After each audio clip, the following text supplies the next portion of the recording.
What happens when your own people see you as a traitor, and the empire you served abandons you in the end?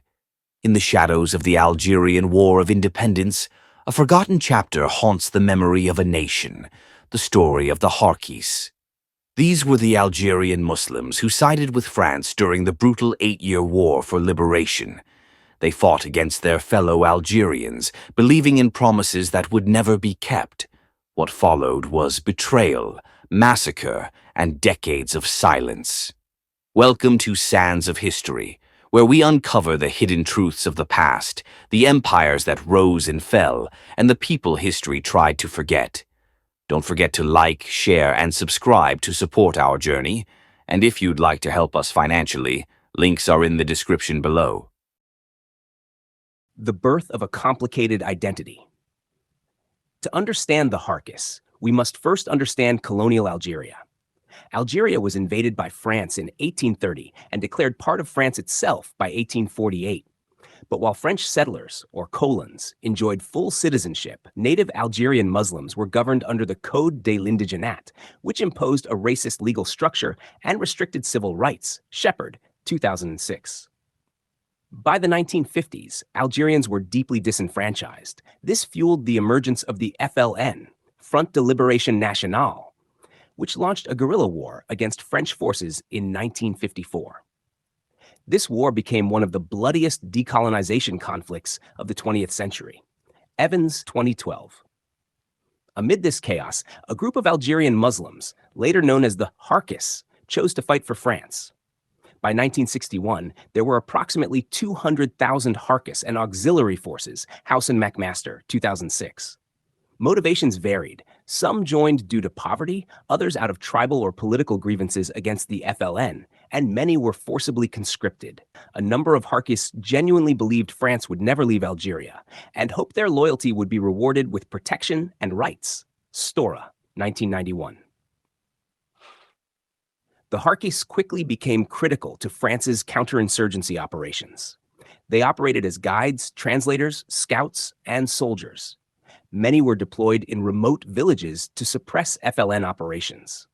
Some units gained a reputation for brutality, deepening their alienation from Algerian communities. Branch, 2001. To the FLN, the Harkis were not just enemies, they were traitors.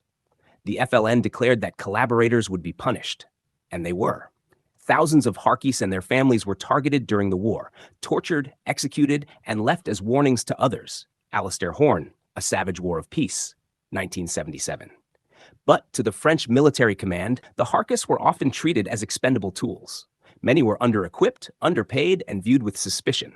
Still, thousands continued to fight, trapped in a war that offered no safe way out. The end of the war and the betrayal of the Harkis. In March 1962, the Evian Accords officially ended the war and granted Algeria its independence. But the peace came with silence on the fate of the Harkis.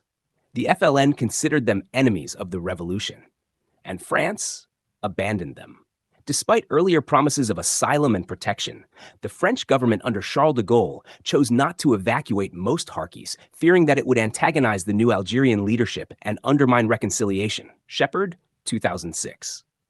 Military orders were clear. Do not assist the Harkis in leaving. Only a few French officers defied orders, illegally evacuating small groups of Harkis and their families to France. But the vast majority were left behind. What followed was a systematic and brutal purge. Between 60,000 and 150,000 Harkis and their relatives were massacred in the months after independence, some by mobs, others through state-sanctioned reprisals. Evans, 2012. Branch, 2001. Reports detail executions, torture, and disappearances that left entire villages depopulated. France turned a blind eye. Exile in France, humiliation, and isolation. Roughly 42,000 Harkis were eventually brought to France, many illegally or through the efforts of military officers. But instead of being welcomed, they were isolated and shamed. Stora, 1991. They were settled in remote camps, including Rivesaltes, Larzac, and Saint-Maurice-l'Ardoise. Often in former military barracks or forests, far from cities and social services. Conditions were dire. Mud, cold, lack of sanitation, and social exclusion defined daily life. Families lived in cramped conditions behind barbed wire, essentially internment camps, Abderrahman Moumen, 2010.